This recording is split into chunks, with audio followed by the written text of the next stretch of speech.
Hello and welcome to the Story Engine podcast. My name is Kyle Gray, and today on the show we have Nick Morgan. Nick is the founder of Perfectus Labs.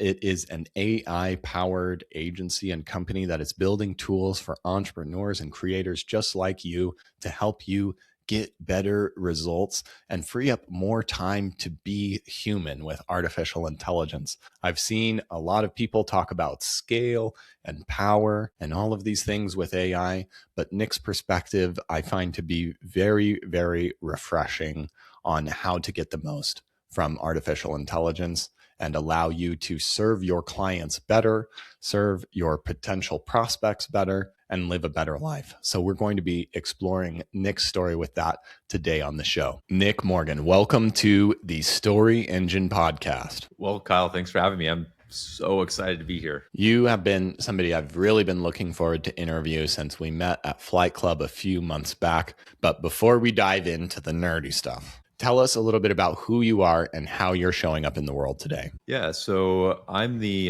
founder and CEO of a company called Perfectus Labs, and we are a marketing technology company, and we are big into AI. Our kind of mission and story, it stems from 20 years ago, and we'll get into the details, but we started out by working with only enterprise brands like Green Bay Packers, the 49ers, Berkshire Hathaway, Assurant Health, some really big names. And what we realized is that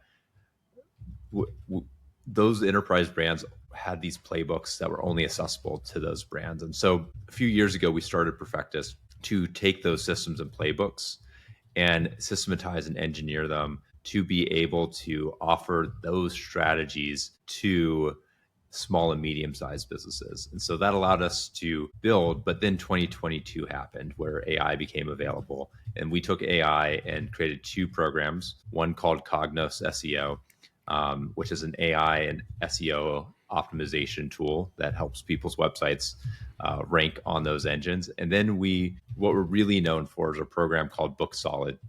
And that was a product we brought to market about a year ago. And that is a tool that learns your business, learns your story, goes out and finds people in your audience, follows up with them, and books calls automatically on your calendar without you having to lift a finger. And so that's really where we're focused today, and really trying to change lives and change businesses with these tools. Amazing. These sound like great tools. Everybody's been talking about how to get searched by search engines, and everybody who would have thought that Google would ever be threatened by anything, but it's finally time. The navigation's changing, and I certainly find myself using AI to search for things or to ask questions. And so it's a really interesting place. And then Book Solid, I'd love to start there and explore that and what that means. And I suppose I've at least so far seen or experienced some of the other sides of this, where I can tell some of the inbound emails I get are coming from this. And I'm most curious first in like, how do we have this AI outreach at scale? It's super attractive to me as a user of it and as a seller of things. But as the buyer of things, how do we make the buyers of things that are getting these emails feel good that they're getting the emails? So this is a question I get asked a lot, and it's a really interesting one, because most of the time people say, oh, I don't want to get more emails, or I hate marketing, or things like that. And in reality, what people are saying is they don't like bad emails, and they don't like marketing, and they don't like feeling spammed. And that's, as humans, this is interesting. As humans, what we started doing is sending out stuff people don't want to get. And so with AI, what we've actually done is made ourselves more human. And we do this by curating messages based on the user, based on the person we're reaching out to. So what we're taking is, if we already know this person, we're going to take the first party data. But in addition to that, we're going out and researching them and understanding what their needs are, what their desires are, but also what have they done recently? Have they been on a podcast? Have they read, or have they talked about a book? Have they been to events? Are they posting content? What are they saying on their social media? And we're using that to be able to craft more human messages. So we're moving away from templates. We don't use templates at all. Every message is one-on-one built to communicate with that individual person as you. And so we spend the time to train the AI, not only on who you are, who your business is, and also who your potential clients are.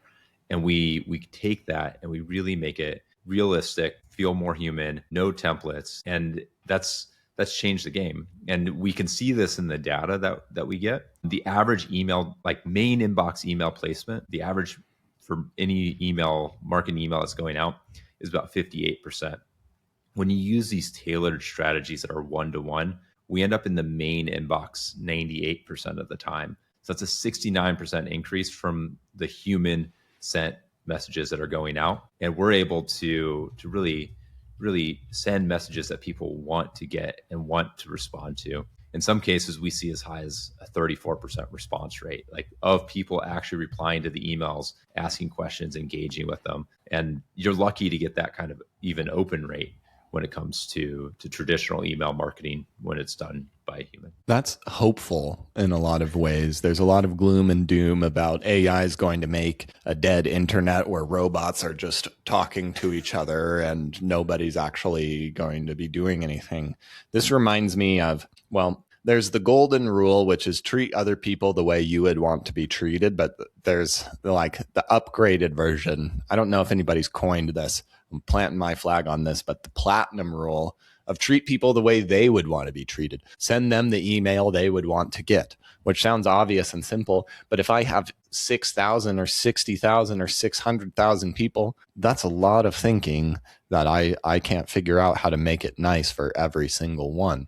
And I love the possibility of being able to be intentional. And it's not, I think a lot of people see these platforms as, it's not necessarily malicious, but it's certainly not benevolent. And what you're doing and saying, there is a benevolent design in applying this intelligence in a way that makes it actually in service to the people you want to reach. And that's exactly right. We want, like I said, we want this experience to feel more human, because when we're more human, it doesn't lead to worse outcomes. It leads to better outcomes. It makes people trust us more because we're spending the time to get to know them. And like we're using this in a lot of different ways. One of our best use cases right now is where we go out and we're at an event, we meet someone. And Kyle, we met at an event.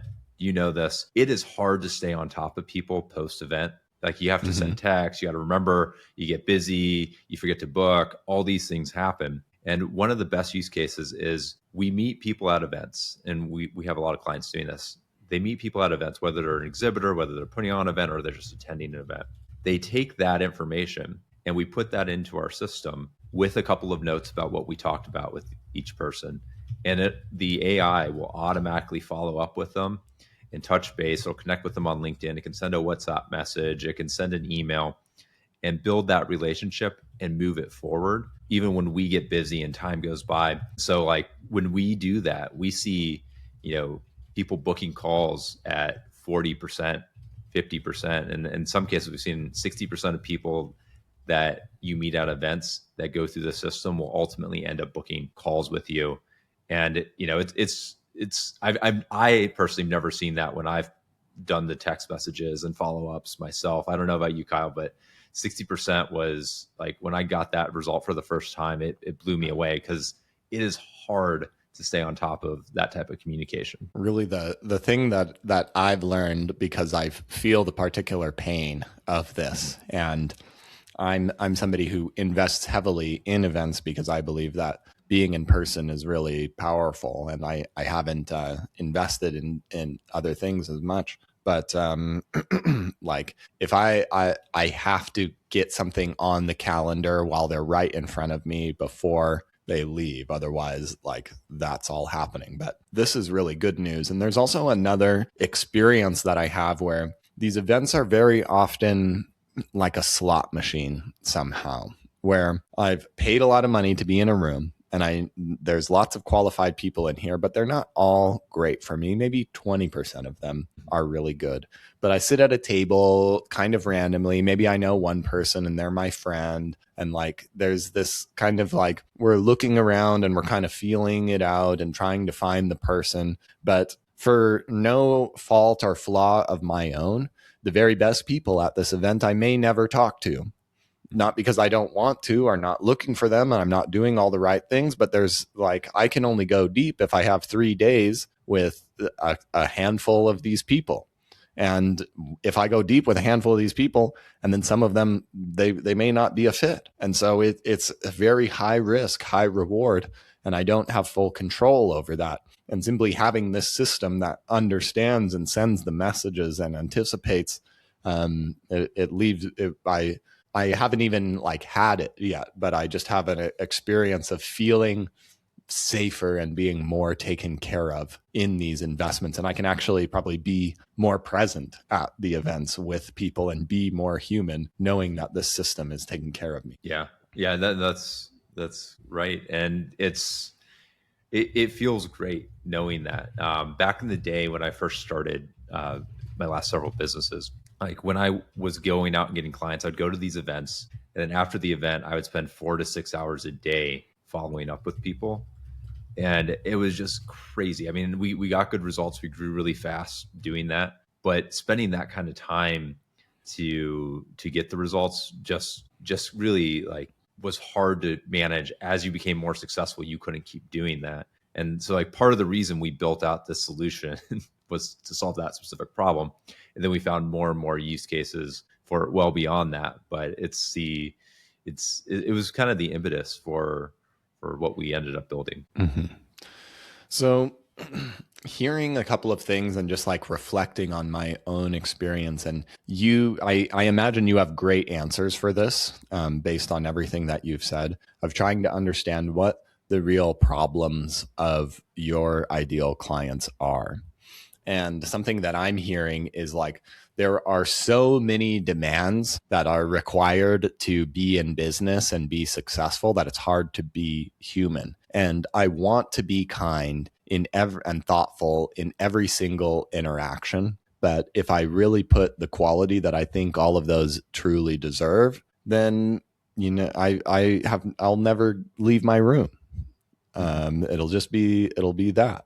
There's so many things to do in a day that it prevents me from doing the things that I really want to be doing in a lot of ways.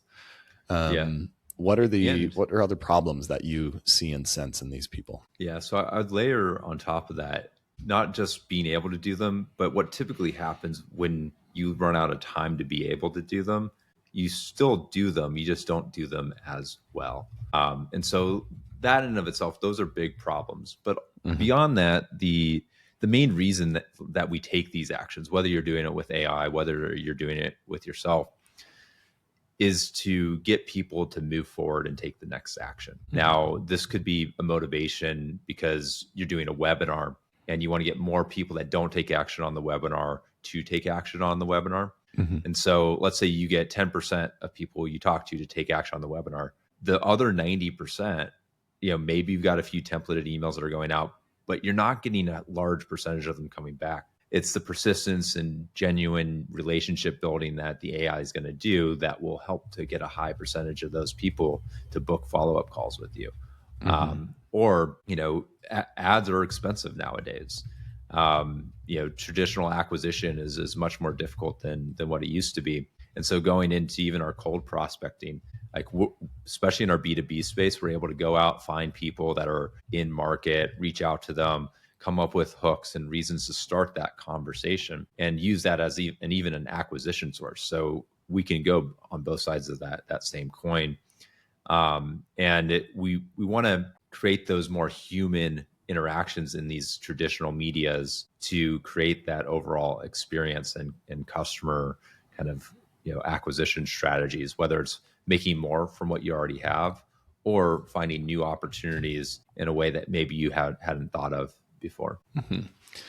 And if like I'm overtaxed and I'm doing things poorly, and so I'm less successful in my follow-up, there's a vicious cycle. And I see this in speakers as well. A lot of people, they'll give a talk that's good enough. We'll give it a C- grade. And then because that it doesn't perform as well as they would like, they don't get as many clients in, which creates other problems in the business, which then they need to use ads or another funnel or another thing to try and compensate for that, which strains their time even more. And so they very rarely think they have time to work on thinking about the talk that they should be writing. And so they'll usually call me 2 days before they give the talk and be like, I need to get it fixed right now. And then like the cycle perpetuates, and it just will, your energy will drain more and more, and there it'll just creates fires to be put out, which also is impacting your personal life. Because I think, like, we say we want to be more human in business, and I imagine we want to be way more human out of business and have more, like, one of my big things I desire, like reflecting on a lot of the things you've been saying, is almost all of the travel that I did in the last couple of years, though it was fun. And I think I have more fun than most people do, but I'm doing it primarily for business. And I want to have human adventures this year. Yeah. I think that's the goal. One of the things about using AI, especially in the way that we do, is you could do a lot more with a lot less. And it gives you that ability to be free. And so, like, all that follow up that I used to have to spend 4 to 6 hours a day, I get back in my calendar, and our clients get back in their calendar. Or it's a position that they don't need to hire for, or if they have someone in that position, that person can do so much more and focus on having those introductory calls or taking the next step. And so it really just expands what we as humans or business owners are capable of. And that's important. And it's a big thing because traditionally these strategies were only available to the people with huge budgets and enterprises that could afford to do it. And what we're able to do is level that playing field. You know, the big companies don't have that much of a meaningful advantage. In fact, a lot of them simply don't have an advantage at all because they're not nimble enough or courageous enough even to take that step and implement this. Whereas a smaller, medium-sized business could, make that decision today and implement it tomorrow. That just doesn't happen at those bigger scales. Mm-hmm. And I think what's another thing that's different about this process, even for small businesses who are agile, sometimes when we implement a strategy, that's not this one, but a lot of strategies still do take time. They take a lot of time to play out and unfold and reveal themselves. But what it sounds like, and this is something that we all love as our dopamine fiend selves, I can like feel the results and the success and of this happening right away. Yeah, it is a lot more visible because you're seeing that communication and interaction happening, and that's a really powerful element to this, where a lot of stuff's behind the scenes. If you're using AI to build a website, you eventually get to see the website, but you don't get to see the progress necessarily along the way. Whereas this, and even then, even if you do see the progress, you don't actually see the results. The website by itself isn't actually giving you that business. And so this is much more direct. It's often where I would recommend starting too, and because most businesses are trying to figure out how to incorporate AI into the business. It's a lot easier to start where revenue can be generated, because if you're making more revenue, you can afford to invest in things where you may not see the impact as quickly as you would in marketing. And so, I know a lot of businesses are trying to navigate that, and the ones that I see having the most success start out by leveraging the strategies where AI can help them make more money, and then they kind of scale down to things like, or scale on to things like operations and other components that create more efficiency, but not necessarily more income. Okay. So we've outlined a couple of things that I feel make you stand out in the world of marketing and additionally in the world of AI, which some of the things I'm hearing is like, we create more human, not less human. And the results are fast and noticeable and tangible. What are some of the other differences about like how you get people where they're going that you would want to showcase or highlight? So I think it's important to understand like how most AI technology is built nowadays. So traditionally it's made by developers, right? And those developers build really great tools, but they're missing the context of what you need from a psychology or marketing standpoint to make them effective. We approach building these in a very different way. Over the course of my career and my team's career, we've managed over $2 billion in marketing investment. We've helped to generate $20 billion in sales. We've worked with some of the biggest teams. I've sent billions and billions of messages. And so we have data sets and strategies that we've seen work at scale, both for big companies and small companies, that we're able to base the training on and that we're able to really maximize. And so that's an important thing that layers into what we do. And then in addition to that, we truly understand the importance of what's called agentic AI. And people have heard that term. But when you don't use AI that's specifically trained on your business and your goals and your outcomes, what ends up happening is you don't get the results that you want. And the reason is general AI can't create that human feel, that human touch. It starts to pull from all over and you get bad responses. And that's what gives AI a bad name, is when most people are going out there asking generalized questions based on untrained AI, you get hallucinations, bad responses, no results. And us being able to shortcut that process through experience and knowledge of how to do this and how to work with a client to get that information from them into the system makes it really powerful. And the fact that we can do that without having to use a lot of your time makes it really impactful. It's like the average client from our side in their first month has to invest about an hour and a half of time, hour and a half to 2 hours of their time in the first month is what we need to be able to extract the information to train the AI, because we've got it down to a science in terms of how we implement that. Amazing. Yet another way where we're just feeling more seen. Exactly. So Nick, I would like to explore some of your moments and your stories. And while AI is new, I think a lot of the problems and the experiences that you're describing are timeless in the world of entrepreneurs. And I'm curious, when in your life did you feel this tension of wanting to do something quality and having so many things to do, but really just being limited, being forced to do things poorly, and kind of being in this cycle of burnout of just trying to do things the way that you can do right now, but it's not as good as you want. And then the results aren't as good as you want. And it creates more problems. And then you have to deal with the problems and so on and so on, just getting sunk into this and like less freedom and more stress with every interaction. Yeah. And that's an interesting question. And it, I think every business owner at some point or another feels that stress. And you start out with the perfect intentions and vision. And, as things get busier, as things get bigger, it gets harder and harder to execute on. One of the things that I've tried to teach myself and focus on is... Hold on. That's a solution. Okay. I want, like, it was a Tuesday afternoon and I was on my fourth coffee and I can't believe I'm still doing outreach at this hour. Okay. So when I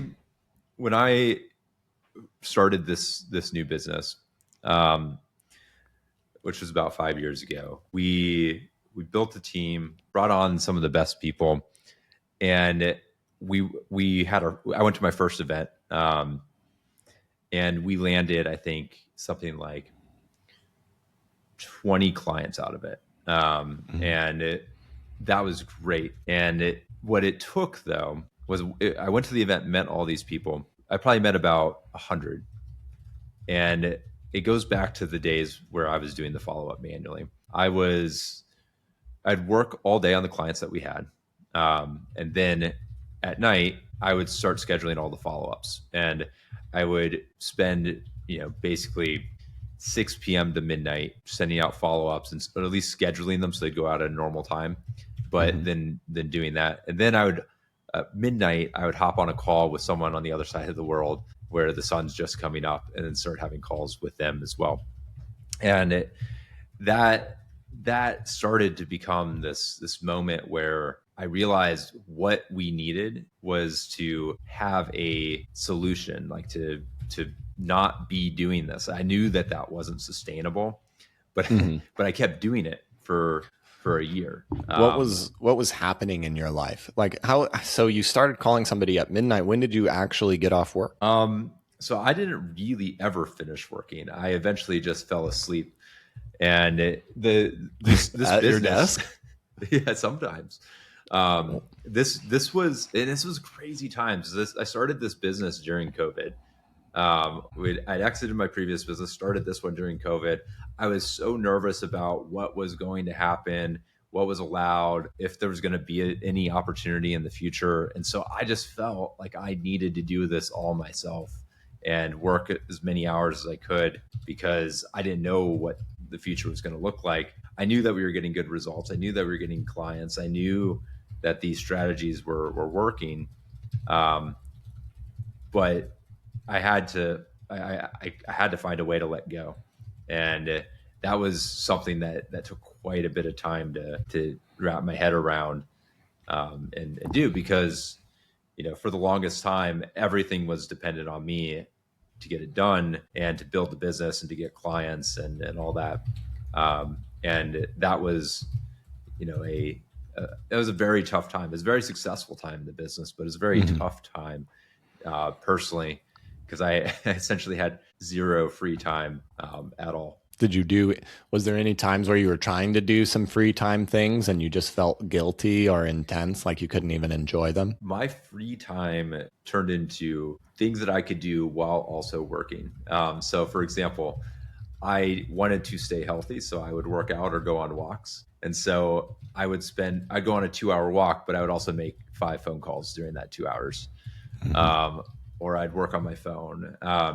It turned into the point where it was almost every waking moment was somehow integrated into work. There was absolutely no balance at that time in my life. Can you describe what your office or desk looked like? What was the room that most of this would be occurring in? So I had a relatively small office in my house that was attached to my bedroom. There's a little hallway, like a little door that walked right into my office. And so I had a window, I had this big desk, and I had something like, I think, 6 monitors on it. And it was just like this crazy setup. And I would have like all these notes scribbled around that was organized in my way. And my dog would sit in the corner constantly. And, every now and then she'd be the one that would tell me that I have to stand up for a little bit because she would need to go outside. So that was the one little grounding thing that would happen, is that I couldn't ignore her because she would not let me ignore her.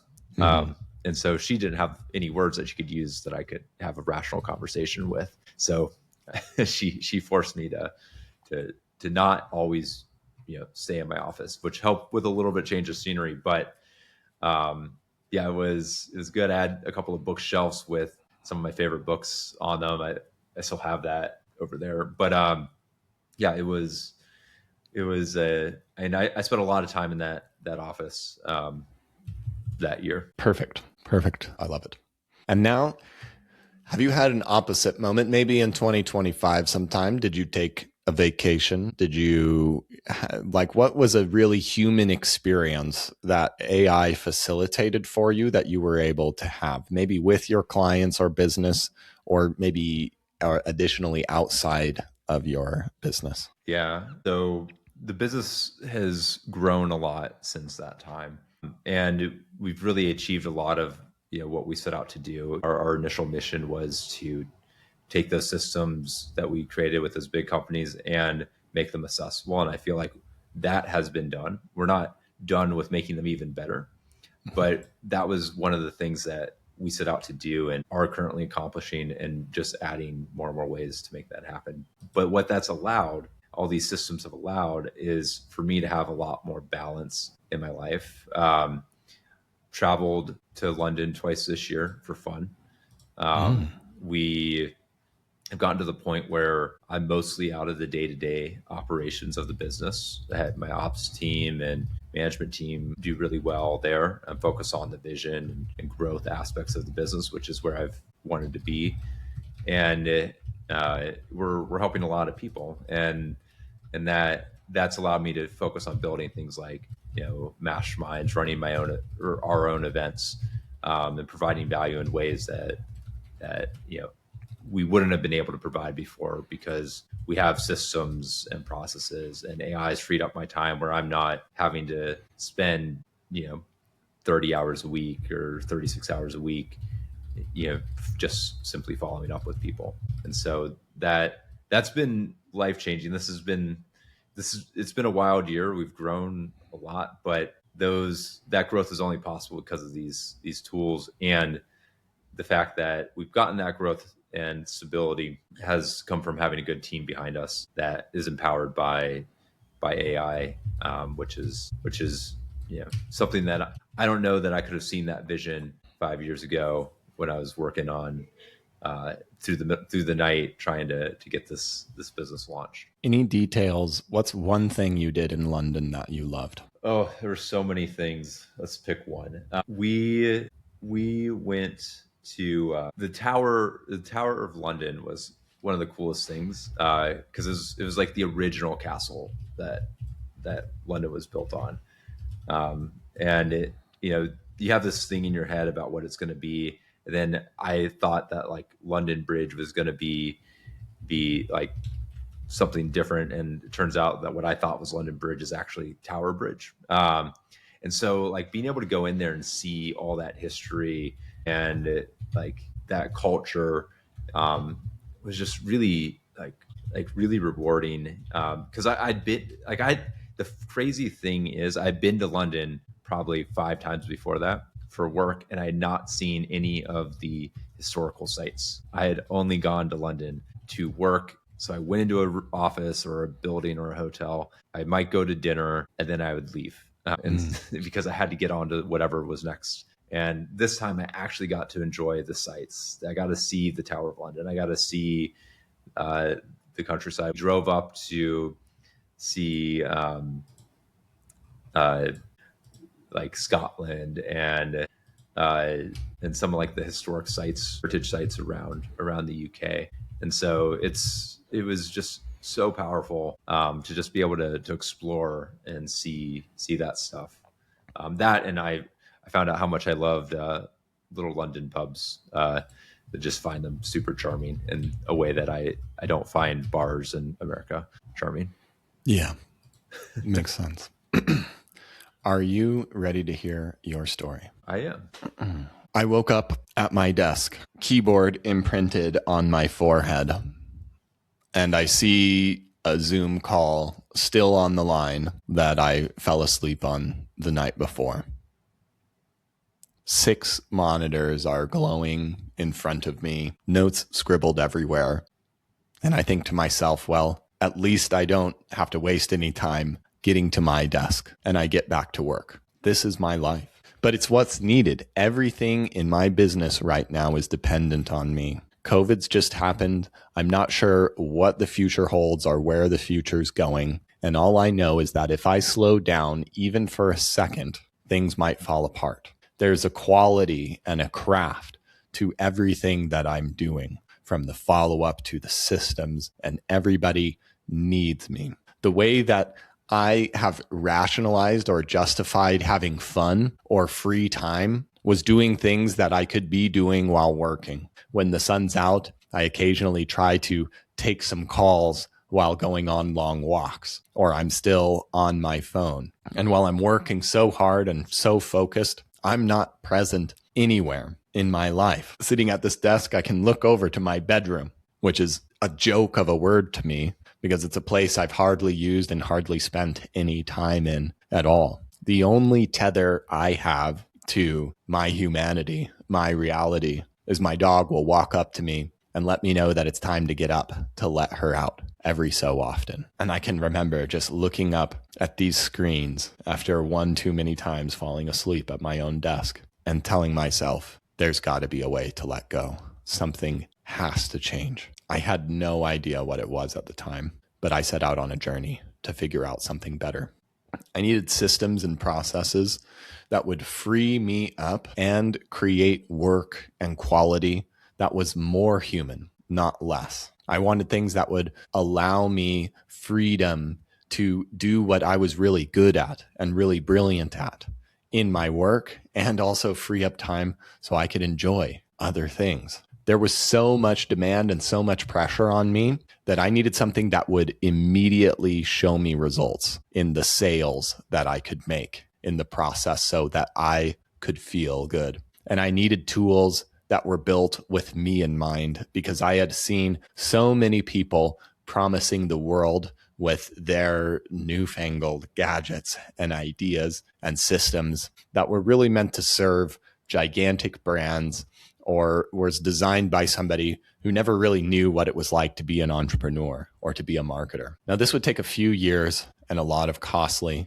and painful mistakes. But as AI continued to grow and develop, I started immersing myself in it and found so many different ways that I could free up time, that I could put the quality and care into many different things while retaining my own freedom. I could empower not just myself, but my team to be doing what they needed to be doing, and to give us all a little bit of energy and humanity back. And this became tools that were like book solid, helping me with my follow-up, which was taking almost all of my time and was one of the most important things in my business. And I can remember after a few years of putting this together, building several different businesses, several different systems, hosting retreats, empowering my team, and creating new levels of freedom, that I found myself in London. And where in the past I had been here so many times to travel, I found myself at London Bridge and London Tower, seeing where the foundations of this city were created,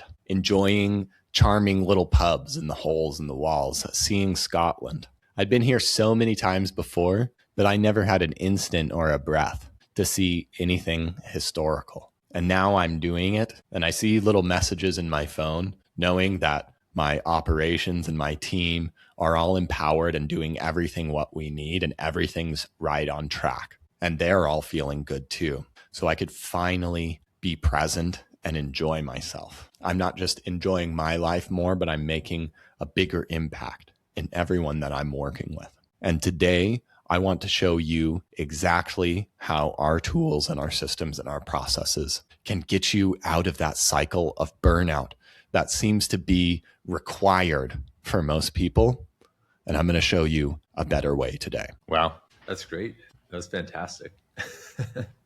Thank you. Impressive. Yeah. Impressive that you could pull all that together from just a quick conversation we've had. A little bit of organic intelligence goes a long way in empowering a lot of things, but it's a well-worked muscle and a lot of practice. And it always helps to have somebody who can dive into the right moments and has a great story to tell. So Nick, it's been really fun, really encouraging, and a totally new and refreshing perspective on AI. So I've really appreciated having you on the show. To close things out, do you have any closing thoughts for us, and where can we go to learn more about you? Yeah, we're in this unique time in the world where there's going to be a lot of opportunity, and some of us are going to choose to take that opportunity and lose our humanity. But I think that there's enough of us here that want to grow and be powerful and do good in the world with AI and with new technology that's coming out and become more human. And so my hope is that we're going to become more human together and create better and bigger things. And again, my name's Nick Morgan.